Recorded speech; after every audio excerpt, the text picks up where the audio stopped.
Hello friends, आपका स्वागत है सिविलियन क्लासेस में। तो आज हम देखने जा रहे हैं थ्योरी ऑफ स्ट्रक्चर का next lecture, that means column का सेकेंड लेक्चर, है ना। तो पहले लेक्चर में पहले लेक्चर में हमने पढ़ा था कि कॉलम का डिफिनीशन क्या होता है, स्ट्रक्ट का डिफिनीशन क्या होता है, and classification of column based on various criteria, है ना। तो बहुत सारे क्राइटेरिया के आधार पे कॉलम को क्लासीफाई भी किए थे, है ना। तो लास्ट आपका था सिलेंडरनेस रेशियो के आधार पर कॉलम का क्लासिफिकेशन, सिलेंडरनेस रेशियो के आधार पे कॉलम का क्लासिफिकेशन था ना। तो उसमें बताए थे शॉर्ट कॉलम, लॉन्ग कॉलम और मीडियम कॉलम, ठीक है प्यारे बच्चों। तो हम सबसे पहले ये जानना चाहते हैं कि सिलेंडरनेस रेशियो होता क्या है ना। तो सिलेंडरनेस रेशियो देखिए प्यारे बच्चों क्या बताया है कि slenderness ratio is the ratio of effective length to minimum या लीस्ट रेडियस ऑफ जायरेशन। क्या बोले? Effective length to least radius of gyration is called slenderness ratio.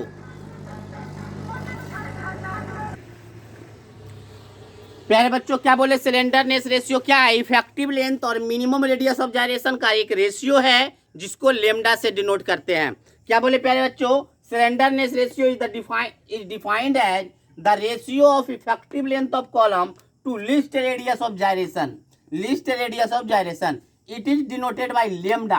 किससे डिनोट करते हैं? लेमडा से डिनोट करते हैं। तो लेमडा बराबर इफेक्टिव लेंथ बटे मिनिमम रेडियस ऑफ जायरेशन। तो लेमडा बराबर क्या हो जाएगा? इफेक्टिव लेंथ को डिनोट करेंगे L effective and minimum radius of gyration को डिपेंड कर ये डिनोट करेंगे आर मीन से, है ना। तो हम क्या बोले? Slenderness ratio is the ratio of effective length of column to least radius of gyration. तो प्यारे बच्चों फिर यहाँ पे एक सवाल उठता है कि सर इफेक्टिव लेंथ कहते हैं किसको है और मिनिमम रेडियस ऑफ जायरेशन किसको कहते हैं। तो उन सारे बातों को फिर से हम देखेंगे। तो पहले आप इसको नोट डाउन कर लीजिए।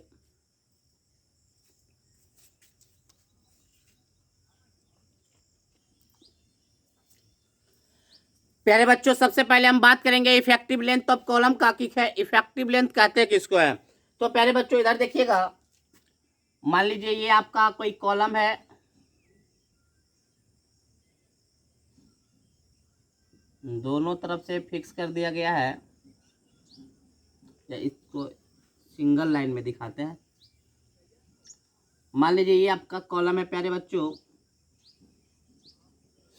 तो कॉलम दोनों तरफ से क्या है? ये फिक्स है। तो कॉलम पे क्या लगेगा? कॉम्प्रेसिव लोड लगेगा। कॉलम पे क्या लगेगा? कॉम्प्रेसिव लोड लगेगा। तो कॉम्प्रेसिव लोड लगने के कारण ये जो आपका जो कॉलम है वो क्या हो जाएगा? बक्कल होगा। तो देखिए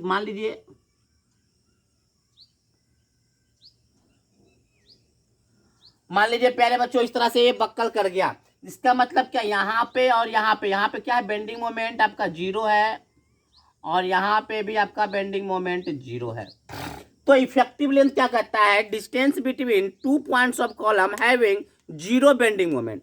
देखिए यहाँ पे बेंडिंग मोमेंट जीरो है और यहाँ पे बेंडिंग मोमेंट जीरो है। तो इन दोनों डिस्टेंस के बीच का, इन दोनों पॉइंट के डिस्टेंस क्या कहलाएगा? यही आपका कहलाएगा, ये आपका कहलाएगा इफेक्टिव लेंथ। बात समझ में आया?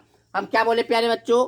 कॉलम के बीच मतलब effective length is the distance between two points of the column having zero bending moment. प्यारे बच्चों आप ये भी समझते होंगे कि जहां पे अपना बेंडिंग मोमेंट साइन चेंज करता है उसको कॉन्ट्रा फ्लेक्सुरल पॉइंट कहते हैं, और जहां पे साइन चेंज करेगा वहां पे बेंडिंग मोमेंट मस्ट भी जीरो होता है। तो वहां पे क्या होगा? जीरो भी होगा। तो हम बोल सकते हैं कि टू कॉन्ट्रा फ्लेक्सुरल पॉइंट के बीच में, टू कॉन्ट्रा फ्लेक्सुरल पॉइंट के बीच का डिस्टेंस कहलाएगा इफेक्टिव लेंथ कहलाता है।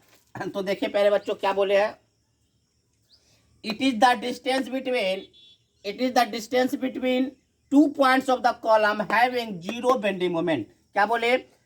कॉलम के वैसे दो पॉइंट जिसका जीरो बेंडिंग मोमेंट है उसकी बीच का दूरी क्या कहलाएगा? इफेक्टिव लेंथ कहलाएगा।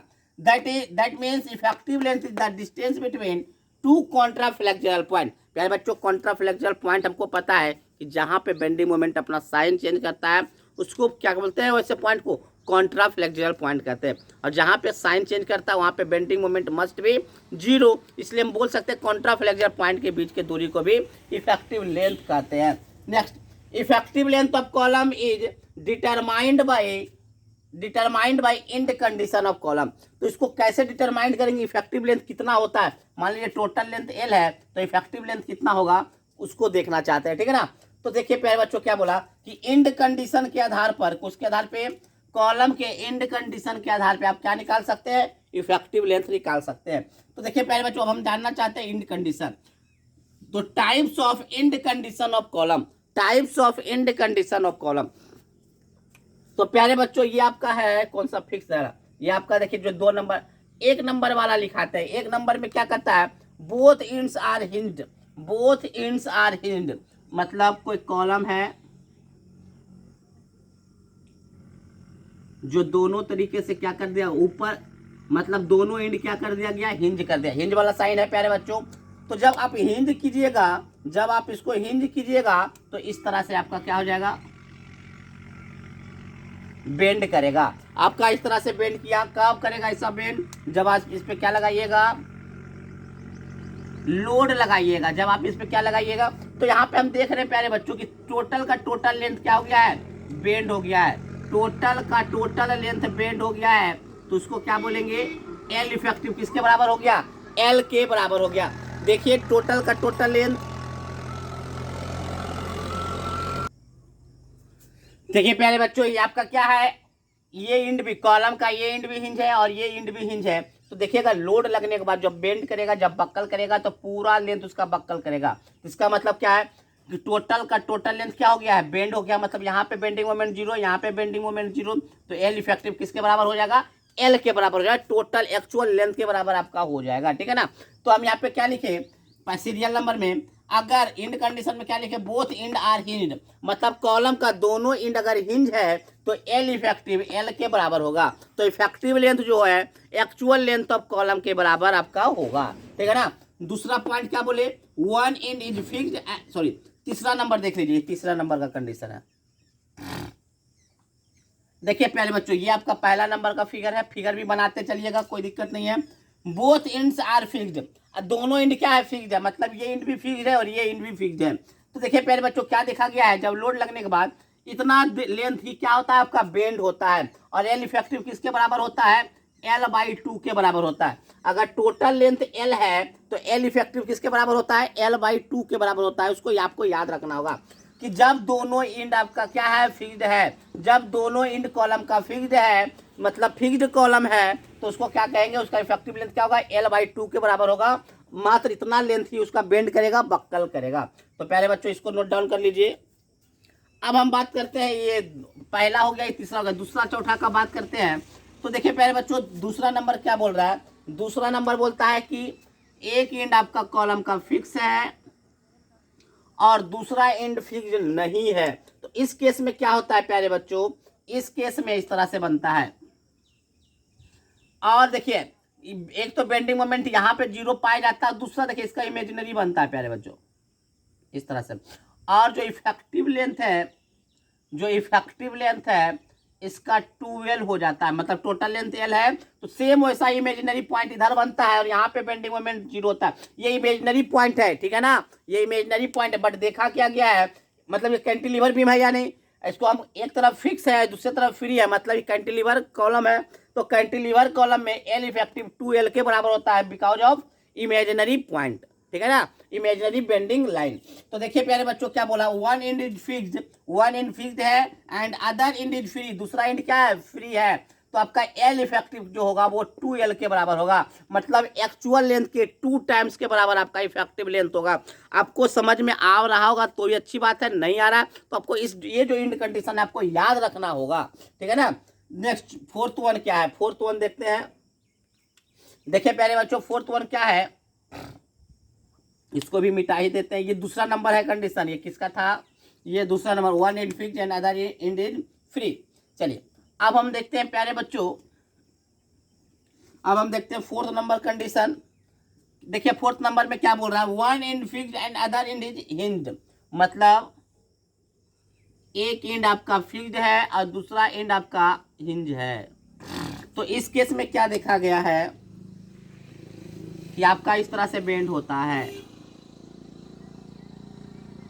तो आपका कितना बेंड हुआ प्यारे बच्चों, इतना लेंथ बेंड हुआ, तो एल इफेक्टिव जो होता है, याद रखिएगा इस केस में L/√2 होता है। कितना होता है? अगर आपका कॉलम का एक एंड फिक्स्ड है और दूसरा एंड आपका हिंज है तो आपका इफेक्टिव लेंथ L/√2 के बराबर होता है। तो इसको आप नोट डाउन कर लीजिए, इसी पे आपका मेन प्रॉब्लम चलेगा प्यारे बच्चों, इफेक्टिव लेंथ पर। ठीक है,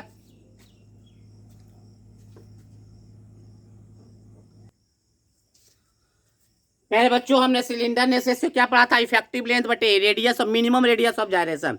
तो हमने इफेक्टिव लेंथ के बारे में देख लिया कि इफेक्टिव लेंथ क्या है, कॉलम के वैसे दो पॉइंट के बीच का डिस्टेंस है जिसका कि बेंडिंग मोमेंट 0 होता है। और इफेक्टिव लेंथ हम इंड कंडीशन के रिस्पेक्ट में हम निकाल सकते हैं, इंड कंडीशन के हेल्प से हम आपका क्या निकालेंगे? इफेक्टिव लेंथ निकाल सकते हैं ना। अब हम बात करेंगे दूसरा टर्म रेडियस ऑफ जायरेशन का। तो रेडियस ऑफ जायरेशन क्या होता है? तो radius of gyration is defined as the ratio of, क्या बोले कि आपका क्या है, या ऐसे भी बोल सकते हैं कि आपका जो ये रेडियस ऑफ जायरेशन क्या है? Radius of gyration is defined as the square root of ratio of moment of inertia to cross section area of the material. देखिए प्यारे बच्चों क्या बोले कि आपका जो आर से डिनोट करते हैं, it is denoted by R, it is denoted by किससे करेंगे? आर, है ना। तो क्या बोले प्यारे बच्चों, आपका रेडियस ऑफ जायरेशन क्या है? स्क्वायर रूट, क्या है? Square root of ratio of moment of inertia बटे क्रॉस सेक्शन एरिया। बात समझ में आया? क्या बोले प्यारे बच्चों, देखिए क्या बोला गया है, it is defined as the square root of ratio of moment of inertia to the square cross section area of material. बात समझ में आया? क्या बोले, आपका जो रेडियस ऑफ जायरेशन है वो क्या है? Square root of ratio of moment of inertia to cross section area of the column. बात समझ में आया? तो प्यारे बच्चों इसका इंपॉर्टेंस क्या है? तो इसका इंपॉर्टेंस है आपका to calculate the slenderness ratio without minimum radius of gyration का हम निकाल ही नहीं सकते हैं। तो प्यारे बच्चों क्या बोला? The importance of radius of gyration to calculate the slenderness ratio. इसका इंपॉर्टेंस क्या है? तो सिलेंडरनेस रेशियो को निकालने का इस मदद करता है। तो प्यारे बच्चों ये तो आपका था क्या? रेडियस ऑफ जायरेशन, मगर हम क्या यूज करेंगे? लीस्ट रेडियस ऑफ जायरेशन, मतलब मिनिमम रेडियस ऑफ जायरेशन। तो ये सिंपल क्या होगा? क्रॉस सेक्शन एरिया को तो हम चेंज नहीं कर सकते, लेकिन मोमेंट ऑफ इनर्शिया को मिनिमम लेंगे। कौन सा लेंगे? मिनिमम लेंगे। बात समझ में आया? मोमेंट ऑफ इनर्शिया को क्या लेंगे? मिनिमम लेंगे, तो आपका कहलाएगा मिनिमम रेडियस ऑफ जायरेशन। बात समझ में आया? तो प्यारे बच्चों हमने पढ़ा what is slenderness ratio, slenderness ratio के आधार पे कॉलम का क्लासिफिकेशन, फिर हमने पढ़ा इफेक्टिव लेंथ क्या होता है, फिर हमने पढ़ा इफेक्टिव लेंथ को निकालते कैसे हैं, तो इंड कंडीशन कौन सा होता है, दूसरा पढ़ा रेडियस ऑफ जायरेशन के बारे में कि रेडियस ऑफ जायरेशन का डिफिनीशन क्या है। ठीक है प्यारे बच्चों, अब हम बात करेंगे लॉन्ग कॉलम के एनालिसिस के बारे में, लॉन्ग कॉलम का एनालिसिस के बारे में कि लॉन्ग कॉलम जो है आपका कितना मैक्सिमम लोड सह सकता है। इसको आप नोट डाउन कर लीजिए।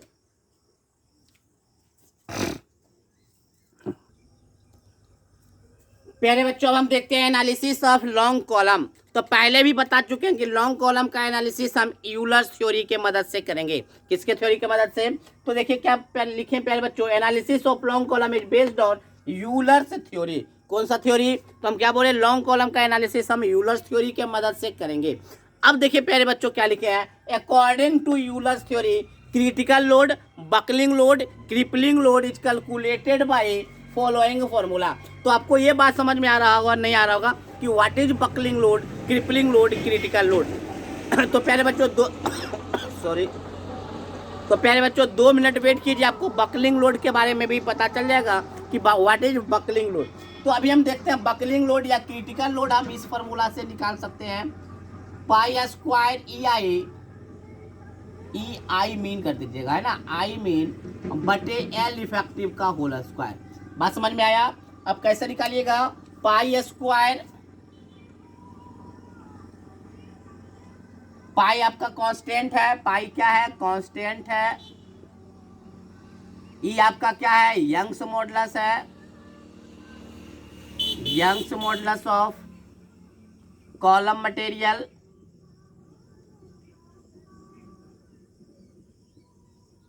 ठीक है, आई मीन क्या है? Minimum radius of gyration, minimum radius of gyration, और आपका एल इफेक्टिव क्या है, एल इफेक्टिव हो गया effective length of column, effective length of column. PCR किसको डिनोट कर रहे हैं, बकलिंग लोड, या इसी को आप बोल सकते हैं क्रिटिकल लोड, या इसी को आप बोल सकते हैं क्रिपलिंग लोड। तो प्यारे बच्चों अगर हम इसको थोड़ा सा मॉडिफाई करें तो देखिए क्या क्या आता है, पीसीआर बराबर पाई स्क्वायर ई। देखिए प्यारे बच्चों अभी हमने बताया था R mean is equal to I mean बटे ए। प्यारे बच्चों होल स्क्वायर कीजिए दोनों तरफ, तो क्या हो जाएगा, आर स्क्वायर मीन बराबर आई मीन बटे ए। तो आई मीन बराबर क्या हो जाएगा प्यारे बच्चों, ए आर स्क्वायर मीन, होगा या नहीं, होगा, एकदम होगा। तो आई मीन के जगह पे हम क्या रख देते हैं, ए आर स्क्वायर मीन बटे एल इफेक्टिव का होल स्क्वायर।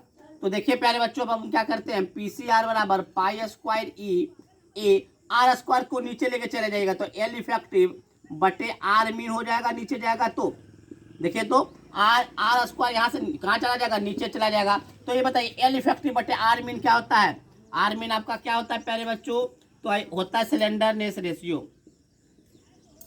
तो ये फॉर्मूला भी आप याद रखिएगा, पाई स्क्वायर ई ए बटे लेमडा का होल स्क्वायर। ये भी आपका क्रिटिकल लोड निकालने का फॉर्मूला है। तो मेन फॉर्मूला ये है, इसी के मदद से हम क्या किए, ये डिराइव्ड कर दिया ना सिलेंडरनेस रेशियो के टर्म में। तो प्यारे बच्चों ये था आपका क्रिटिकल लोड निकालने का फॉर्मूला। तो हमने क्या पढ़ा एनालिसिस में, तो एनालिसिस में हमने ये देखा कि आपका लॉन्ग कॉलम का एनालिसिस जो है यूलर्स थ्योरी के मदद से किया जाएगा, और यूलर्स थ्योरी के मदद से कैसे हम क्रिटिकल लोड बकलिंग लोड निकालेंगे, तो इस फॉर्मूला से हम लोग निकालेंगे। ये फॉर्मूला याद रखिए, इस फॉर्मूला से कंफर्म एक 6 मार्क्स का क्वेश्चन आएगा ही आएगा। 100% श्योरिटी के साथ बोल रहे हैं कि 100% श्योरिटी के साथ कि आएगा ही आएगा एक 6 मार्क्स का क्वेश्चन। तो प्यारे बच्चों कैसे निकालेंगे क्रिटिकल लोड, पाई स्क्वायर ई आई मीन बटे एल इफेक्टिव का होल स्क्वायर, फिर इसको ये फॉर्मूला में भी डिराइव कर दिए, पाई स्क्वायर ई ए बटे लेमडा का होल स्क्वायर। बात समझ में आया। तो इन दोनों फॉर्मूला से आप क्या निकाल सकते हैं, बकलिंग लोड। तो प्यारे बच्चों सबसे पहले हमको ये समझ में नहीं आएगी व्हाट इज बकलिंग लोड, निकाले तो बकलिंग लोड होता क्या है ना, क्रिपलिंग लोड होता क्या है, तो उसके बारे में भी देखेंगे। तो अभी आप पहले इसको नोट डाउन कर लीजिए।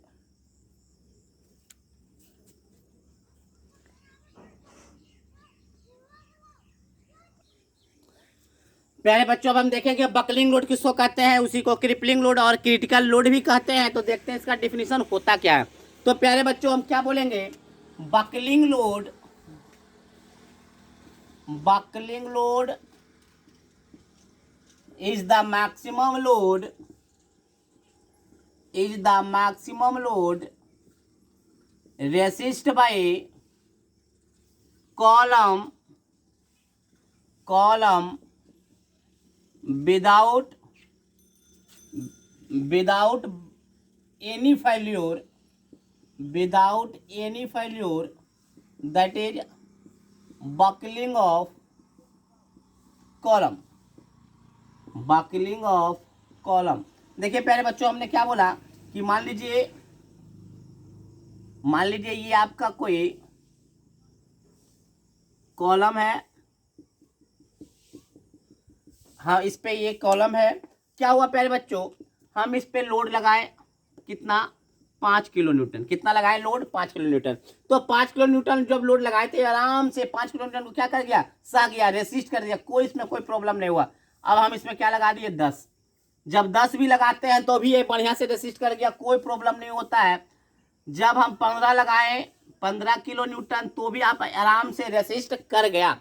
जब हम इसमें अब 15.001 किलो न्यूटन लगाए तो ये क्या हो गया, बक्कल कर गया। ये क्या हो गया, बक्कल कर गया, मतलब टेढ़ा हो गया।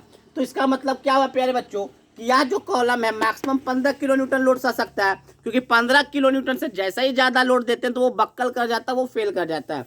तो उसी मैक्सिमम लोड जितना आपका कॉलम सह सकता है उसको हम लोग कहते हैं बकलिंग लोड कहते हैं। तो बकलिंग लोड क्या बोलेंगे, buckling load is the maximum load resist by column.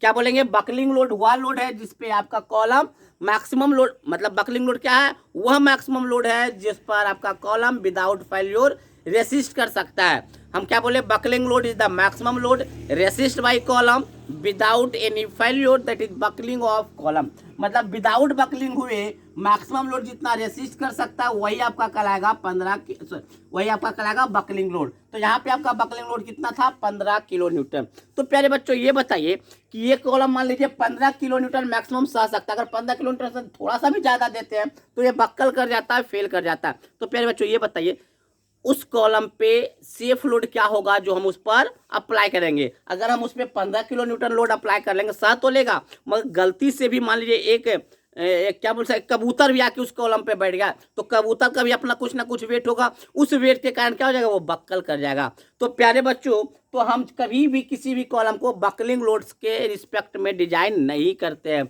अगर बकलिंग लोड के रिस्पेक्ट में अगर डिजाइन करेंगे तो थोड़ा सा भी एक्स्ट्रा अगर लोड आ गया तो वो कॉलम कोलैप्स कर जाएगा, आपका फेल कर जाएगा। तो हम जब भी डिजाइन करते हैं तो सेफ लोड के रिस्पेक्ट में करते हैं। और सेफ लोड क्या होगा, हमेशा बकलिंग लोड से कम होगा। क्या होगा, सेफ लोड क्या होगा, बकलिंग लोड से हमेशा कम होगा। तो प्यारे बच्चों हम देखना चाहते हैं सेफ लोड क्या होता है। तो सेफ लोड क्या होगा, safe load is the ratio, safe load of column is defined as the ratio of buckling load to factor of safety, ठीक है। तो प्यारे बच्चों क्या बोले, सेफ लोड, पी सेफ से सेफ लोड को डिनोट करते हैं। तो क्या बोला, क्रिटिकल लोड या बकलिंग लोड जितना है उसमें थोड़ा सा फैक्टर ऑफ सेफ्टी से डिवाइड कर दीजिए। फैक्टर ऑफ सेफ्टी से क्या कर दीजिएगा, डिवाइड कर दीजिएगा। तो फैक्टर ऑफ सेफ्टी आपका 1 से हमेशा ज्यादा रहेगा। तो बताइए प्यारे बच्चों नीचे अगर 1 से ज्यादा नंबर डिवाइड कर दिए हैं तो पक्का है कि पी सेफ क्या होगा, क्रिटिकल लोड से कम आएगा। तो हम क्या लिख सकते हैं कि safe load is always less than buckling load. Safe load क्या होगा, हमेशा बकलिंग लोड से कम होगा। बात समझ में आया कि पहले बकलिंग लोड आपका मैक्सिमम लोड है कि कितना मैक्सिमम लोड आपका रेसिस्ट कर सकता है कॉलम। तो प्यारे बच्चों उस मैक्सिमम लोड पे तो डिजाइन करेंगे नहीं। अगर उस मैक्सिमम लोड पे डिजाइन करते तो किसी कारण बस किसी भी तरह का लोड अगर एक्स्ट्रा आ गया तो हमारा वो कॉलम क्या हो जाएगा, कोलैप्स कर जाएगा, फेल कर जाएगा। तो हम ये फाइंड करते हैं कि सेफ लोड क्या होगा, क्या उसमें मैक्सिमम लोड लगा कि वो सेफ होगा, है ना। तो सेफ लोड क्या होता है, जितना आपका क्रिटिकल लोड है उसमें से आपको फैक्टर ऑफ सेफ्टी से डिवाइड कर दीजिए। Factor of safety according to column होता है, अकॉर्डिंग टू एनवायरमेंट कंडीशन होता है। तो फैक्टर ऑफ सेफ्टी दिया हुआ रहेगा क्वेश्चन में।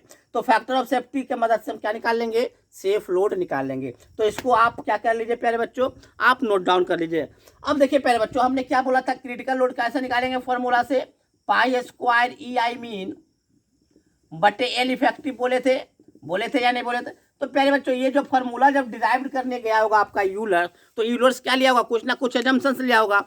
इस फॉर्मूला को डिराइव करने के लिए यूलर्स बहुत सारे एजम्पशंस का यूज किया होगा। तो अब हम लोग देखेंगे एजम्पशंस इन यूलर्स थ्योरी। तो इसको पहले आप नोट डाउन कीजिए।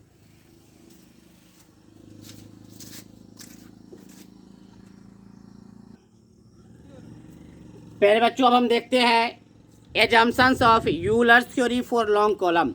तो प्यारे बच्चों हम क्या बोले थे, आपका जो क्रिटिकल लोड है पाई स्क्वायर बटे ई आई बटे आपका एल इफेक्टिव का होल स्क्वायर, ये कुछ ना कुछ एजम्पशंस को मानते हुए वो फॉर्मूला को डिराइव किया गया होगा। तो हम वही एजम्पशंस देखना चाहते हैं ना। तो पहला एजम्पशंस है प्यारे बच्चों, the column is initially perfectly straight and the load is applied axially. क्या बोला प्यारे बच्चों कि आपका जो शुरू में जो कॉलम होगा, इनिशियली जो कॉलम होगा एकदम पूरा स्ट्रेट होगा, थोड़ा सा भी बेंड नहीं होगा, एकदम स्ट्रेट होगा, थोड़ा सा भी बेंड नहीं होगा, पूरा का पूरा आपका स्ट्रेट है, ना कि थोड़ा सा भी बेंड है। और जो लोड अप्लाई हो रहा है प्यारे बच्चों वो एकदम एक्सिस पर हो रहा है। कहाँ हो रहा है, एकदम एक्सिस पर, कॉलम का एक्सिस होगा,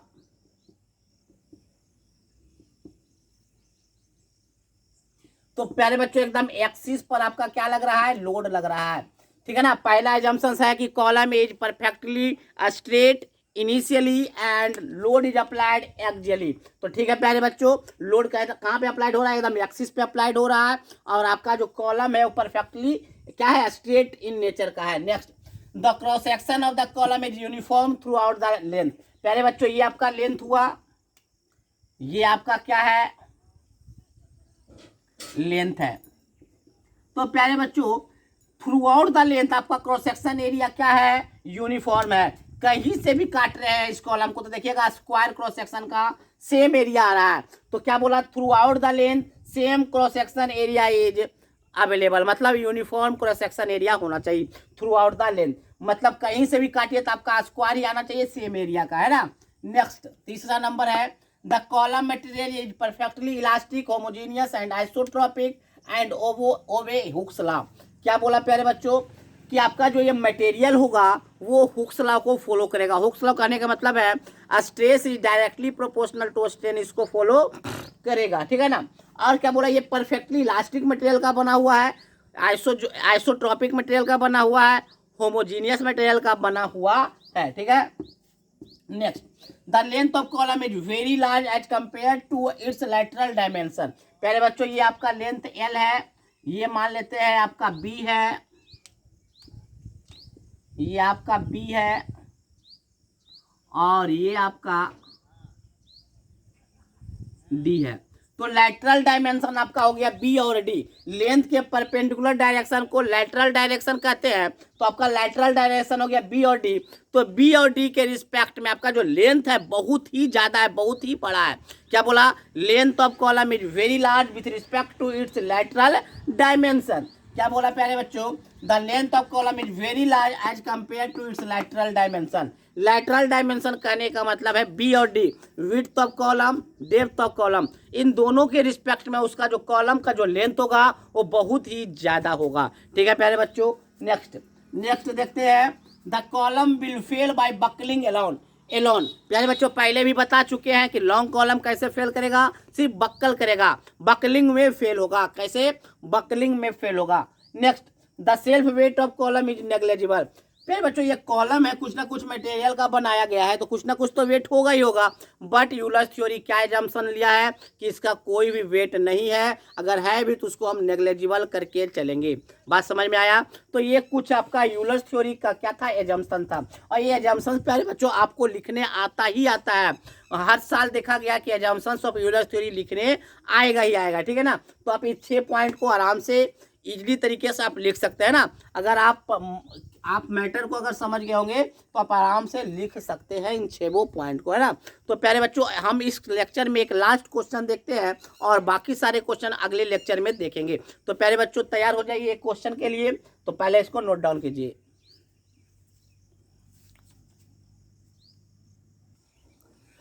प्यारे बच्चों इस क्वेश्चन को हम लोग देखते हैं क्या कहता है ये क्वेश्चन। तो सॉल्यूशन में सबसे पहले हम लिखेंगे प्यारे बच्चों गिवन डाटा। तो देखिए प्यारे बच्चों आपका गिवन डाटा में एक्चुअल लेंथ दिया हुआ है 3 मीटर, डायमीटर दिया हुआ है आपका 5 सेंटीमीटर, स्ट्रेट है, बोथ एंड्स आर हिंज, प्यारे बच्चों एंड कंडीशन याद कीजिए, जब बोथ एंड्स आपका हिंज होता है तो आपका एल इफेक्टिव एल के बराबर हो जाता है। याद है, इसका मतलब एल इफेक्टिव भी क्या हो जाएगा, एल के बराबर, मतलब 3 मीटर हो जाएगा, ठीक है ना। और क्या दिया हुआ है, ई बराबर 2 × 10⁵ मेगापास्कल। तो प्यारे बच्चों क्रिपलिंग लोड निकालना है, तो क्रिपलिंग लोड निकाल देंगे। कैसे निकालेंगे, मतलब बकलिंग लोड पी/सी/आर बराबर π² अच्छा प्यारे बच्चों ये फॉर्मूला भी हमको तो पता है, बटे लेमडा का होल स्क्वायर, पता है या नहीं। यही फॉर्मूला लगा दीजिए। लेमडा बराबर क्या होता है, एल इफेक्टिव बटे आर मीन, होता है या नहीं होता है। तो एल इफेक्टिव आपका हो गया 3000 mm में कर देते हैं प्यारे बच्चों 3000, 3 मीटर को 3000 mm।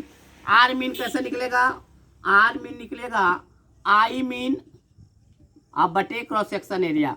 तो आई मीन क्या हो जाएगा, π/64 × d⁴ पहले ही बता चुके हैं moment of inertia circular section का, π/64 × d⁴। एरिया क्या आ जाएगा, π/4 × d का होल स्क्वायर। तो पाई से पाई की गया, 4 से 16 की गया, डी स्क्वायर से डी स्क्वायर गया, तो बाहर जो निकल के आया वो dy4। dy4 करने मतलब डी कितना दिया हुआ डायमीटर 5, 5/5, तो 5 इसको मिलीमीटर में बदलिए तो 5 क्या हो जाएगा 50 mm हो जाएगा, 50 mm। तो 50/4, 4 ऊपर चला जाएगा, इसको काट के देखिएगा तो 60, 240। पहले बच्चों सिलेंडरनेस रेशियो का कोई भी यूनिट नहीं होगा, क्योंकि ऊपर एल इफेक्टिव का भी यूनिट आपका मीटर और रेडियस ऑफ जायरेशन का भी यूनिट आपका मीटर, मीटर कट के यूनिट लेस क्वांटिटी हो जाएगा। तो पहले बच्चों देखिए हम यहाँ पे निकाल देते हैं, तो क्या हो जाएगा पाई स्क्वायर, ई का वैल्यू पता है 2 × 10⁵, क्रॉस सेक्शन एरिया भी पता है π/4 डी स्क्वायर मतलब 50 का होल स्क्वायर, और लेमडा निकाल चुके हैं 240 का होल स्क्वायर। इसको जब कैलकुलेट कीजिएगा प्यारे बच्चों तो ये आपका आ जाएगा 67288 न्यूटन, मतलब 67.288 किलो न्यूटन। ठीक है प्यारे बच्चों, हमने देखा पहले गिवन डाटा लिखा, फिर हम पे फॉर्मूला, जिस फॉर्मूला से हम क्रिपलिंग लोड निकालेंगे, क्रिपलिंग लोड, फिर लेमडा निकाल दिए, लेमडा कैसे एल इफेक्टिव बटे आर मीन, एल इफेक्टिव 3000 कहाँ से है प्यारे बच्चों, ये डाटा हमने लिखे, हम बोथ इंड्स आर हिंज मतलब इंड कंडीशन के मदद से हम क्या निकालें effective length, but effective length इस कंडीशन में क्या होता है एक्चुअल लेंथ के बराबर होता है। तो क्या किया हम पुट कर दिए इफेक्टिव लेंथ, आर मीन हमको पता है कि आर मीन कैसे निकालते हैं, अंडर रूट आई मीन बटे ए, उससे आर मीन निकाले, पुट किए, लेमडा निकाले, लेमडा का वैल्यू यहाँ पुट कर दिया, आपका आंसर आ गया। ठीक है ना। तो और भी बढ़िया अच्छे क्वेश्चन हम क्या करेंगे अगले लेक्चर में करेंगे, बेहतरीन तरीके से टॉपिक को पढ़ते चलेंगे, और आप लोग भी पहले बच्चों प्रैक्टिस करते चलिए, और जो भी आपको नहीं बनता, जो भी आपको पॉइंट डाउट रहता है तो हमारे व्हाट्सअप नंबर या डायरेक्ट कॉल करके जरूर संपर्क करें। ठीक है ना। तो आज के लिए बस इतना ही, थैंक यू।